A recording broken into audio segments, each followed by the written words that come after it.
Hello, this is an urgent action alert from Climate Camp 2009. The tar sands in Alberta, Canada are in threat of imminent exploitation for oil, which will have serious environmental effects and serious health effects for the indigenous peoples who live there. And we're very lucky to have representatives from those communities here today. Lionel, can you introduce yourself and tell us what you're doing down here at Climate Camp? My name is Lionel Lapini. I'm a member of the Athabasca Chippewa First Nation. I reside in Fort Chippewa, Alberta, Canada, and I'm here to raise awareness in terms of health issues that are happening in our community in terms of the tar sands and what the tar sand industry is doing to our people and our way of life. Okay, and what's the urgency currently of this campaign? Heather, can you introduce yourself as well? My name's Heather Milton Lightning, Cree, Stony, Blackfoot, and Ojibwe, and I'm from Saskatchewan, and I do a lot of work with the Indigenous Environmental Network, and we currently have a Canadian Indigenous Tar Sands campaign in Canada. Okay, and why is this urgent in Britain? Why have you come to Britain and to Climate Camp to talk about this issue? Well, I think there's a couple different layers to that. The Indigenous Environmental Network, as I'll refer to as IEN, we do a lot of international work, and you know, for us in Canada, Canada really cares about what the European Union, the United Kingdom, they really care what Europeans think about them. And so for us to be here and really be in the public face, really giving a voice to Fort Chippewa and other communities impacted by the tar sands, and sending a clear message to Canada that Europeans are not happy with this development and that people are really feeling the brunt of climate change, and this is going to be a major piece of climate change globally. I think will have a big impact. I think the tertiary piece as well is British Petroleum, or Beyond Petroleum as they call themselves. It has an agreement with Husky, and they've obtained a lease in Alberta to do tar sands development, but they haven't finalized, at least in the public, their decision so far of whether or not they're going to continue ahead with that development. And so what difference does that make for the British, for actual, you know, what pressure what could we actually do here? I think really exert pressure on British Petroleum to pull out of tar sands development, to take the moral high ground and make the right choice, and really, you know, not develop in the tar sands, pull their investments out, and really respect, you know, a lot of folks that we've listened to here in the UK talking about the need to change the way oil companies develop, in particular here in this country. And I think it's something that the general public really needs to know about, because people are invested through pension funds, through their local counties and municipalities here in the United Kingdom in British Petroleum. And that means that your average UK citizen has a responsibility not to drill in the tar sands. And we want to send a very clear message to British Petroleum to pull out of tar sands development, as well as other corporate companies and other banks here in the UK that may be invested in tar sands development. And so we wanted, this is our first initial visit to the UK around tar sands issues. But we're really excited to be here, part of the camp, to be meeting this many activists in one spot from all over the United Kingdom and different parts of the world.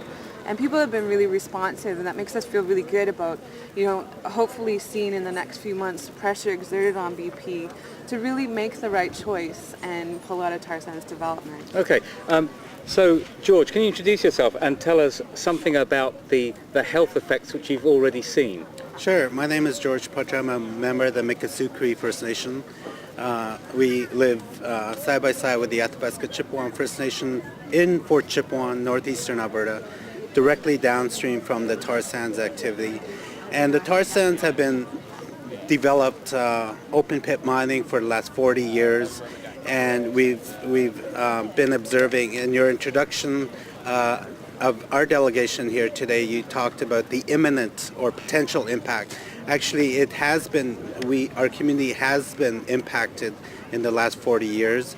And more recently, we're observing issues like water quality issues because of contamination from the tar sands projects on our water systems.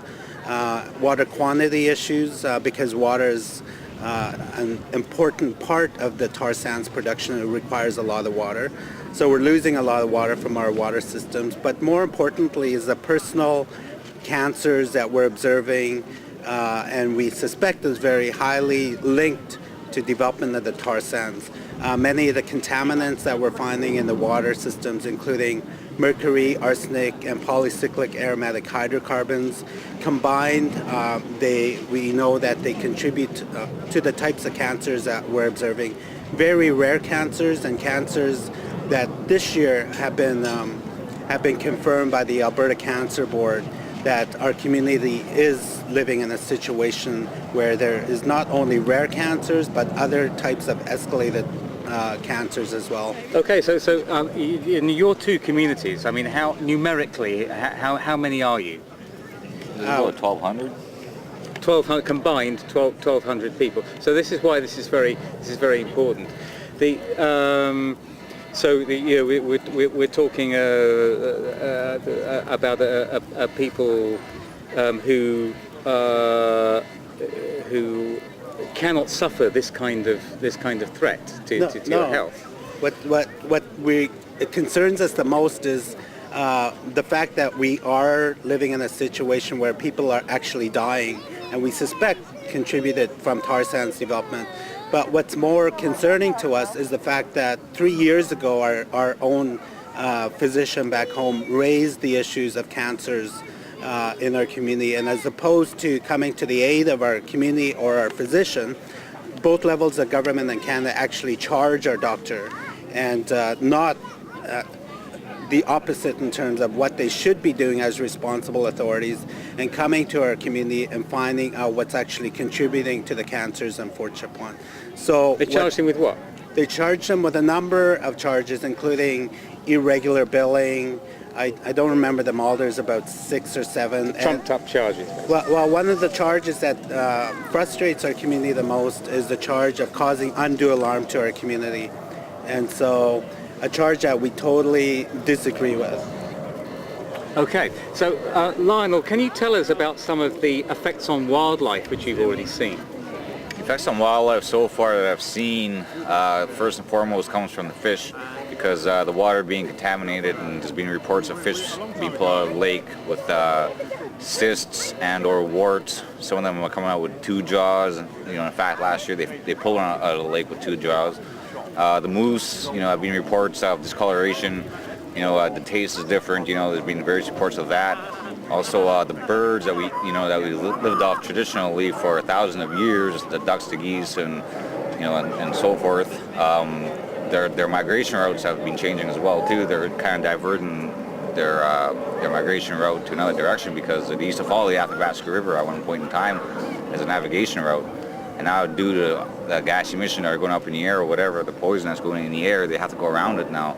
So the hunters and trappers and fishermen, they have to go elsewhere and farther just to go hunt, fish, and trap, and practice their inherited right to hunt, fish, and trap, as they always did before at one time. And the appearance of the fish? The appearance of the fish varies from different.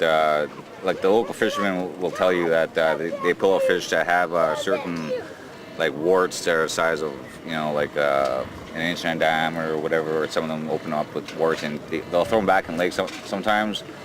So it's kind of hard to preserve these fish. They don't know how to preserve them, so we can't really run some tests. So now we're slowly learning how to preserve these fish that are coming out deformed or decolored or whatever it may be, and that's with the fish. And same thing with the moose and the birds and everything else. Okay, so what should be... Okay, there's 6 months before BP publicly declare that they're going to go ahead, that they've decided to go ahead with this exploitation. So what should people here be doing about that now? I think that people here should be aware of what's going on in our community first and foremost, because like George mentioned, we're slowly dying up there. And it's just a matter of time. If anybody who contributes anything into the tar sand industry is going to contribute to our death ultimately in the end. And right now, at this rate, at the rate of the expansion that is happening, it's just a matter of time before this whole climate, this whole world is going to be a dead zone on the account of tar sand industry development and otherwise. Okay, I'd like to thank you on behalf of Climate Camp 2009 for coming down here and urge people to support this campaign in whatever way you can. Thanks. Bye-bye. Thank you.